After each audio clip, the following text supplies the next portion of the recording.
Hello and welcome to the Gooner Talk, back again with you guys for another episode of the Arsenal News Show. Joining you every morning at 8 a.m. UK time. Hope you're doing good. Hope you're doing well. Thank you so much, as always, for tuning into the channel. Much appreciated, your support, especially on a weekend. I imagine that some people are waking up maybe a little bit groggy after their Friday evening. Not me. 8 hours solid levels of sleep, which is not a common occurrence for me. I've been ridiculously tired this week, and I was just like, I'm going to go to bed at it's going to sound pretty late, but 10, it doesn't sound late. But in the context of me trying to have an early night, 10 is early. So, yeah, going to bed at 10 and waking up at 6, getting that 10 hours of does that make sense? No, 8 hours of sleep. Can't do math this morning, clearly. 8 hours of sleeping is a rare occurrence for me, but I managed it. So, very happy with that. Feeling refreshed, feeling ready for the football. It is, of course, match day. Arsenal take on Brentford a little bit later on today. You can watch our preview of the Arsenal-Brentford game that came out on the channel yesterday. So make sure if you haven't done so already to go and give that a watch. Really good insights into kind of how we're feeling ahead of that game. Good morning, everybody joining us in the chat box. Stephen, PJ, Yomi, good morning to you. Ronald, Amira, good morning. Black Shine, Louis, Kaiser, Stevie, Vivian, Pinnyween, Aidan. Good morning to Matt G, Martin, Temi, Olu, Omar, Mike, and plenty more of usual suspects and some unusual suspects as well. Good morning to all of you. Hope you're doing well. Hope you're doing good. Wow, that was in reverse. Never done it that way before. Thank you so much for joining us. Always much appreciate your time as per. But without further ado, let's get on with today's stories. Mikel Arteta faced the media yesterday ahead of the game against Brentford. My colleague Kai Kanek was there at London Colney to ask the questions, along with plenty of other familiar faces in the room. Asked about plenty of different things. He refused to be drawn on kind of the Manchester City situation. The only thing he really kind of responded to was the question asking whether he saw anything untoward going on, and he said no. But he refused to kind of talk about anything else. But on Brentford, he said on the challenges they all pose that they have many different ones. The ones they put in every week to every single opponent.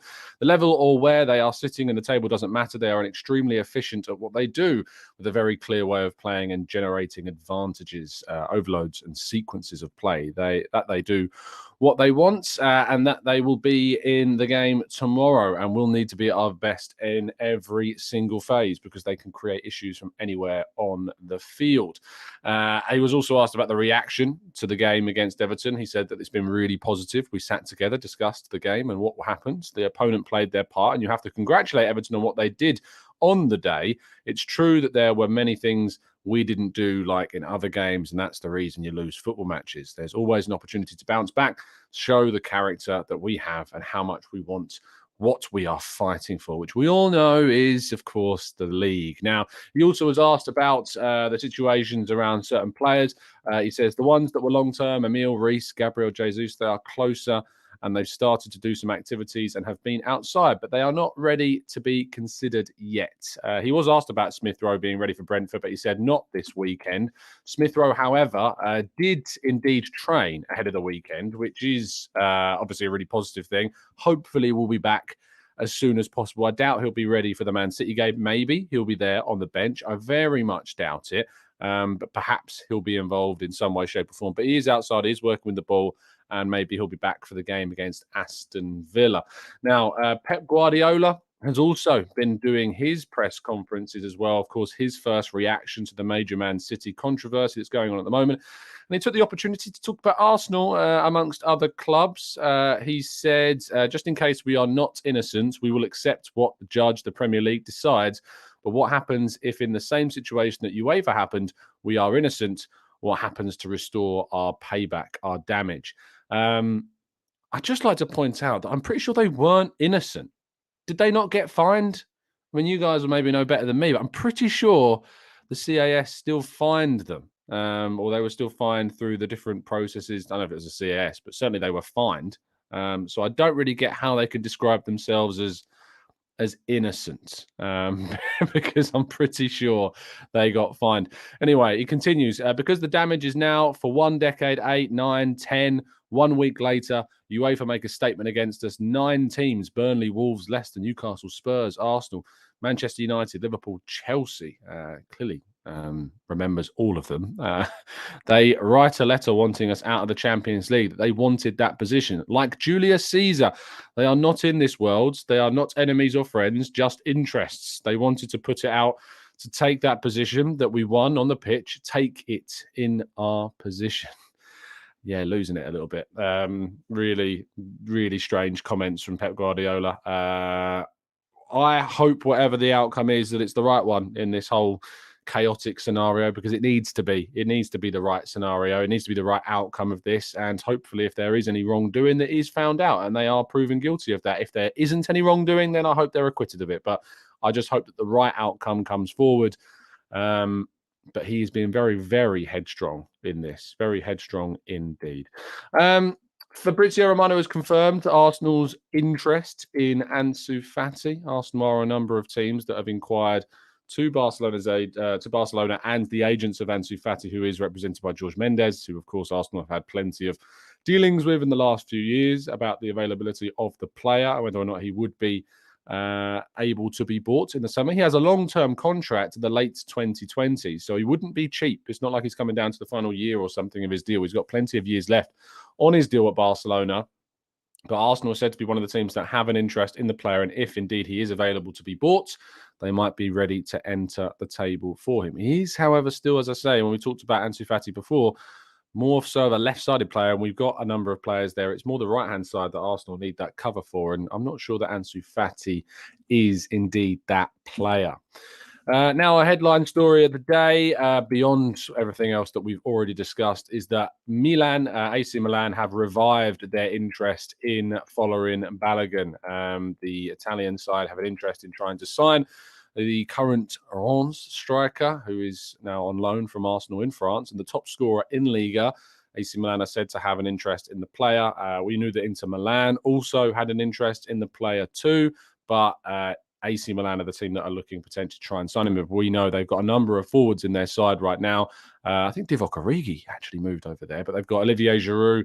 Zlatan Ibrahimovic is still there, but they are aging forwards, and they're looking to try and revamp their forward line with a young striker. We don't know what Arsenal will do. Mikel Arteta was actually asked a number of questions on Balogun in his press conference. He says, on him being top scorer, he says, I'm so happy for him. He's a boy that has a really clear idea of what he wants to do with his career. He's really ambitious, really committed, and really brave. We discussed a lot before he made the move, whether it was the right place to go and the other choices he had. He was so convinced. I'm really happy for him because he deserves what he's getting. Continuing forward a bit and asked about being surprised about his form. He says, I'm very pleased. And when you look at the numbers and what he is doing, it's just incredible. It's very rare to see that, but he's got something special. That's why we decided to give him a long-term contract and have faith in him and give him the long period that he needs now, because the loan that he had at Middlesbrough, that one wasn't necessarily to see the outcome of what he is having now. Continuing, he said quite a lot on Balogun, actually. He said he had some scars from that period at Middlesbrough. There were moments when he suffered, moments when he played, and when he didn't. Moments when he played in what he believes is not his best position. He threw all those excuses out and go to the next experience, and that's what he did. He put that behind him, but using exactly what worked for him, what didn't work, look in the mirror and move to the next one. He's done that really well. And then he was asked finally about his plans for Balogun's future. He says the plan is now he finishes his loan period. We assess the situation where he is, where we are. We sit down and plan the next chapter in his career. So not overly committed into what we might see from that, from Balogun, but certainly a player that we know is full of talent, full of goals, and could be a real asset to Arsenal next season.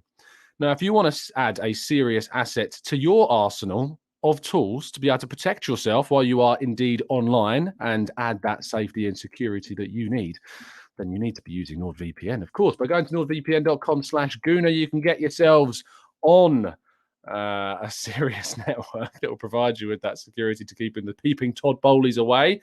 Yes, indeed. We're keeping that Flo Balogun throwing in this. I say Flo Balogun, I imagine like a glass over while doing this. Keeping that Flo Balogun into our advert this week. Make sure you do indeed pick up the serious discount that you can get by going to nordvpn.com/Gooner to get involved with the latest offer. It enables you to change your location so you can move your phone, your tablet, your laptop digitally wherever you would like to in the world so that you can get access to things that wouldn't typically be available in your country. Of course, you can get hold of other free VPNs, but why would you do that when you can get yourself some guarantees about the service and security that you'll be getting? I would be reading through the terms and conditions of those free VPNs if that's what you choose to use, but this certainly keeps you much more safe and secure than those do. You can get a 30-day money-back guarantee. So if you don't like the service, of course, you can get that money back too. Much appreciate everybody that's got involved, has supported the latest sponsorship. And of course, there is more to come because we need to tell you, continuing with our Thierry Henry signed shirt, custom framed signed shirt, that is, with the ability to win a signed Dennis Bergkamp shirt, a signed Alexandre Lacazette shirt as well. And of course, the ability to win a signed and framed Nwankwo Kanu signed photo montage as well. Link in the description. UK only. Make sure you get involved if you haven't done so already. Nearly 200 tickets have been sold. Thank you so much to those guys for helping support the channel. Let's move to part 2 and your questions right after this.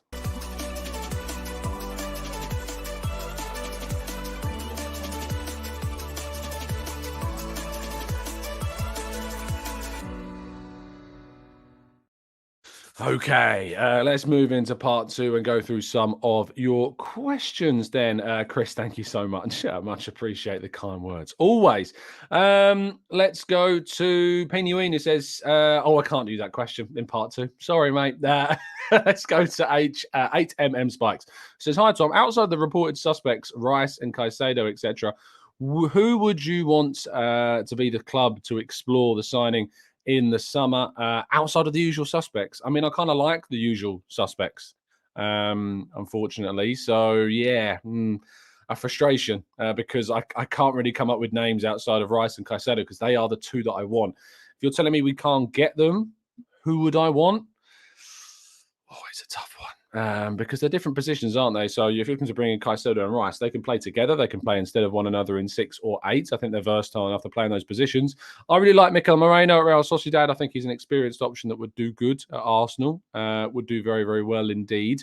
Who else could we look to sign? Amadou Onana has done fantastically well at Everton as well. Perhaps he's someone that we might look to too. But if you want to talk about players like Jude Bellingham, I think they're probably out of our price range in terms of wages because you're going to see City, Real Madrid offering him stupid money that I just don't think would fit into our current wage structure of the club. Dan says, hi, Tom. Don't you think there is a fundamental issue that needs to be addressed with the lower bottom teams? It's not just the low blocks. We struggle physically and also tactically to pass the ball.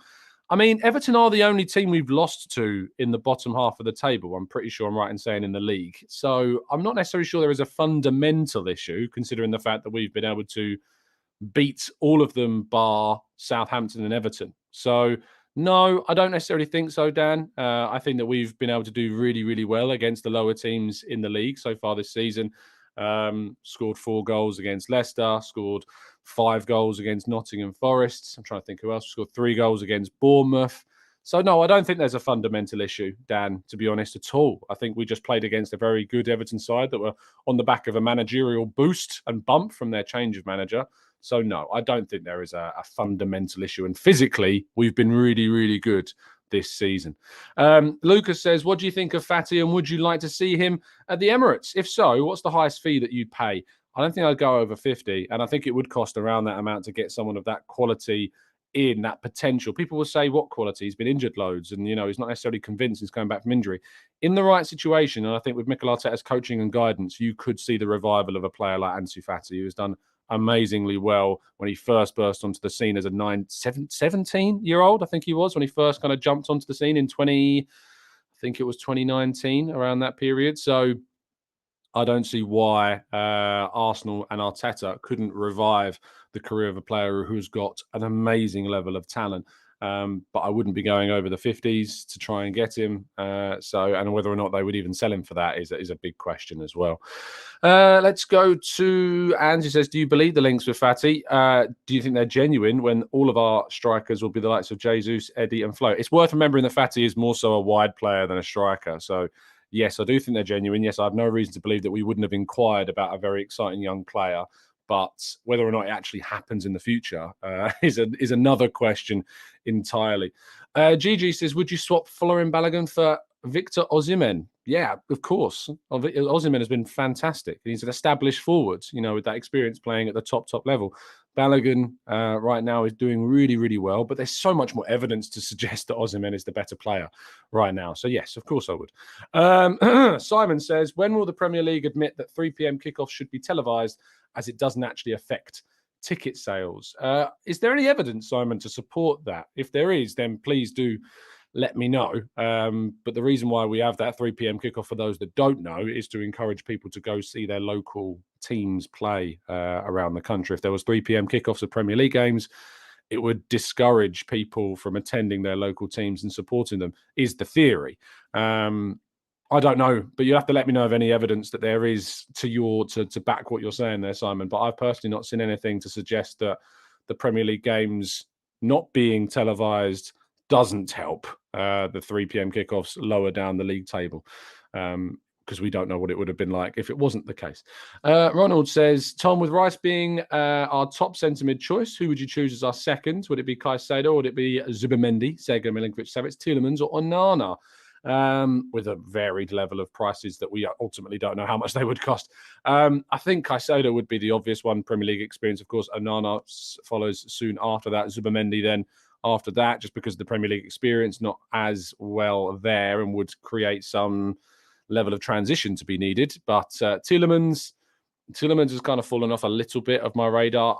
I'm saying that he's still on the list, that he's just not as high up on the list, but he's fallen down the pecking order of targets. But there we are being linked to some very, very good players indeed. So that's not exactly a massive slight on him at all.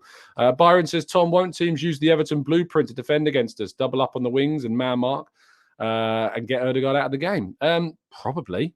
Yeah, they probably will try and do that. You have to remember that we didn't play particularly well either. Like, it was a combination of Everton playing well and us, and yet we still created some big chances. If Nketiah takes that chance in the first half, if Odegaard takes his chance in the second half, it's very different all of a sudden. So I don't necessarily think that it's as simple as you copy what we did. I spoke to James Tarkowski after the game and actually asked him about that and said, like, is there a specific tactic that you use against Arsenal, and do you think that teams could copy it?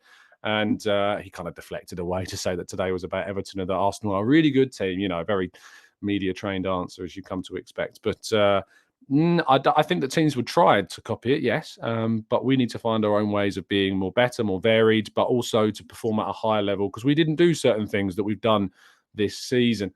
Ashley says, do you potentially think the Reiss transfer is deja vu with Jesus? Stories and the groundwork came before the summer window. Intelligent footballers who I know were the right project, even if Chelsea comes in late. Arsenal, with their summer targets, do tend to put a lot of work in way ahead of the window.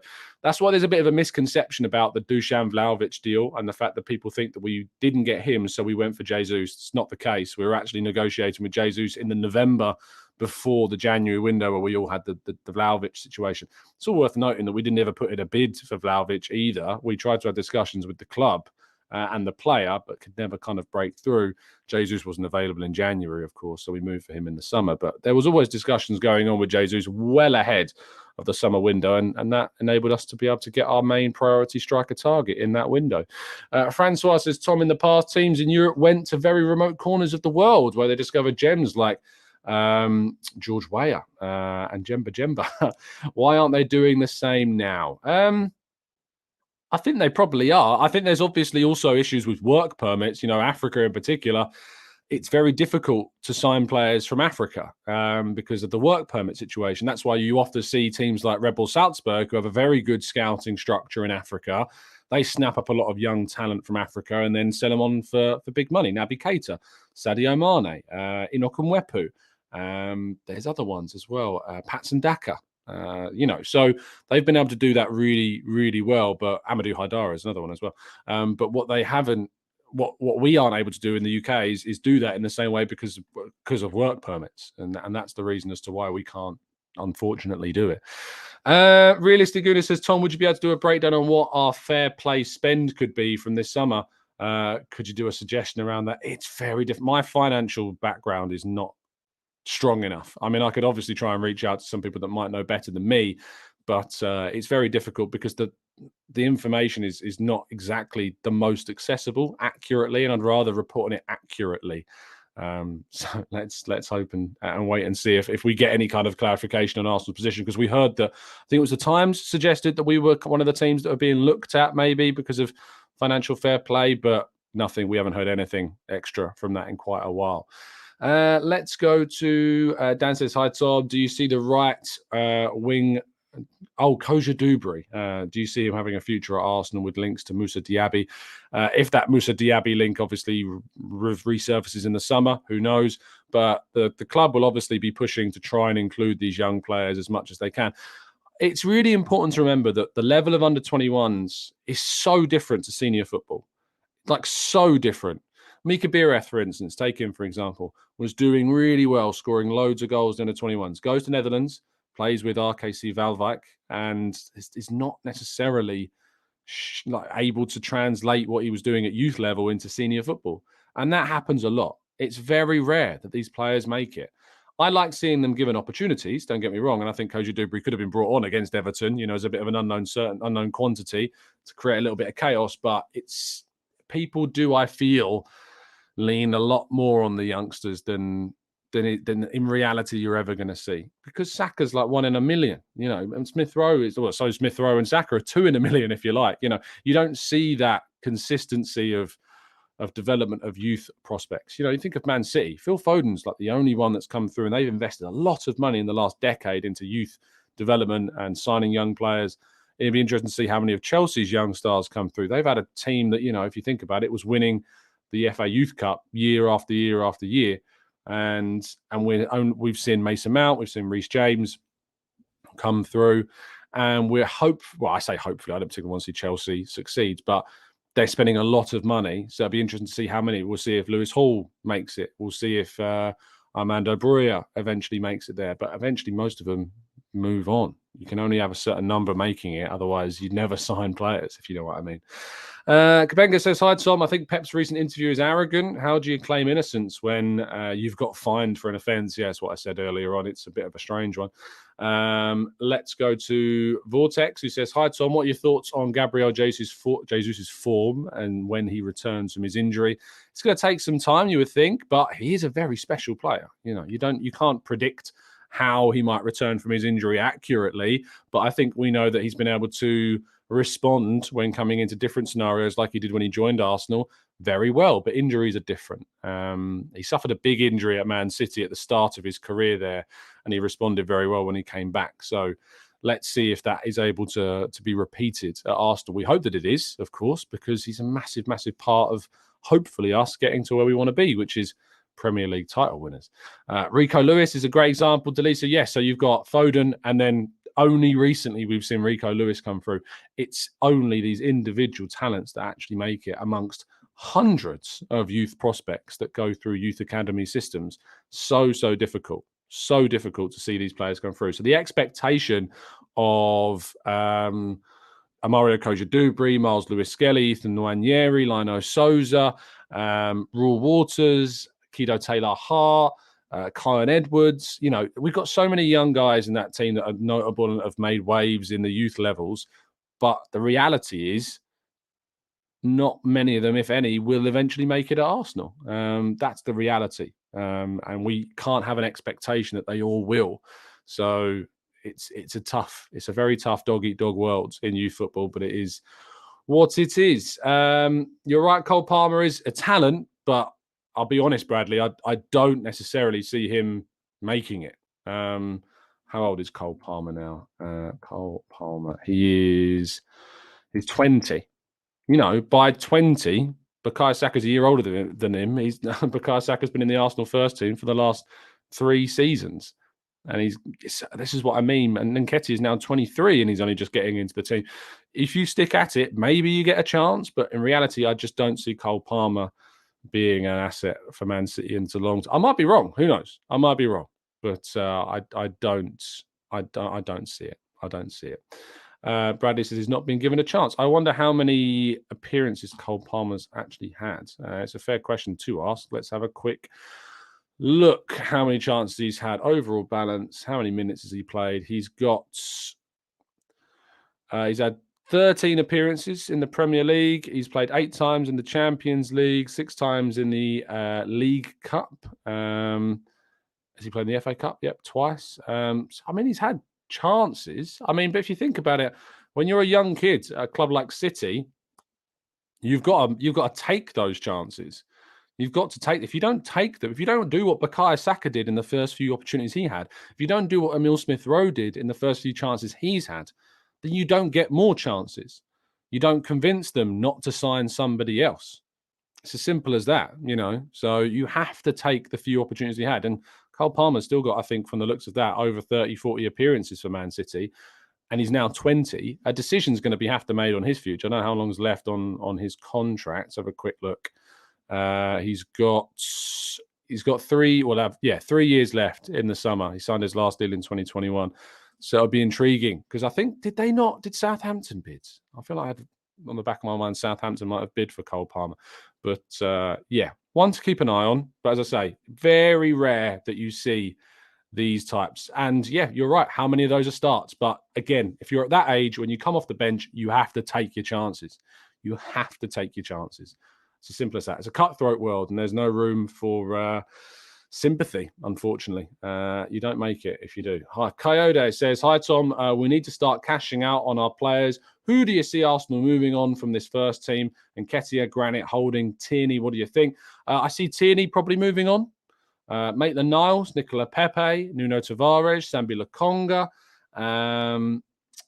But I don't see Granit Xhaka moving. Granit Xhaka, I imagine, will get a new contract. Eddie Nketiah's only just got a new contract. I don't see him going anywhere. Rob Holding will probably move on, yeah. But it's weird that you put Nketiah and Granit in that group because they'll be staying. Nketiah and Granit Xhaka will be at Arsenal, I imagine. Well, Granit will be here for at least another 2 more seasons, I would imagine. Nketiah, who knows? We'll have to wait and see. Maybe he proves himself unhappy behind Jesus if that dynamic returns to how it is, and we'll have to move him on. We'll have to wait and see. But yeah, Tierney, Holding, Maitland-Niles, Nicola Pepe, Runarsson. I mean, if you go into the Arsenal team, we've got loads of players on loan. Pablo Mari, we expect, is going to leave in the summer. Who else? Who knows? Maybe Balogun will leave. Cedric in a permanent deal in the summer as well. Austin Trusty, of course, is a 25-year-old playing in our squad at the moment on loan. So yeah, there's loads of players that could move on in the summer. So we'd have to wait and see what would happen. Rob Bew says, good morning, Tom, from, I assume NG is Nigeria. Do you think Chelsea could sign Reiss ahead of Arsenal in the summer? Of course they could. Of course they could sign. Chelsea could sign anyone ahead of anyone with the amount of money they're willing to pay. Arsenal need to be in a position where they can convince players to join Arsenal. It was interesting listening to Martin Odegaard recently talking about how anyone could ever not be convinced by Mikel Arteta. So it's going to be on Arsenal to convince Reiss that this is the right place for him in the summer. It's going to be a big challenge because there are other teams like Man United, like Chelsea, potentially Manchester City, maybe even Liverpool, who knows, that will be interested in Declan Rice. Let's see how it transpires in the summer, but it's very difficult indeed. Vera says, hypothetically, would you swap Nketiah for Tony? I'm kind of staying clear of Tony at the moment for a number of reasons, but we haven't heard anything extra about the betting scenario yet. But there's also other things I haven't particularly like his character, Ivan Toney, in some of the videos I've seen, either of him kind of bashing his own club, which is a bit strange. Not a big fan of Ivan Toney. Anyway, that's going to bring us to an end of today's show. Thank you so much for tuning in. And yes, hold on. Christian says, our negotiations are pathetic. That's the negotiations that have got us Gabriel Jesus, Alexander Zinchenko, Martin Odegaard, Aaron Ramsdale, Ben White. Do I keep going? William Saliba, Gabriel Magalhaes. A team that sits 5 points clear and could go 8 points clear at the top of the Premier League table. I will never get bored of people really going in on our recruiters that have built a squad that is now top of the table. I'll never get bored of slamming that side of the argument because I just find it mad. I find it mad. Anyway, thank you so much, guys, for tuning in. Appreciate your time, as always. I'll see you again very, very soon. Have a fantastic weekend. Enjoy the game, of course. I'll be doing live coverage of that over at football.london. The live blog will be available on the website. If you can't find a way to watch the game, we'll be doing regular updates on there for the game, so make sure you're there.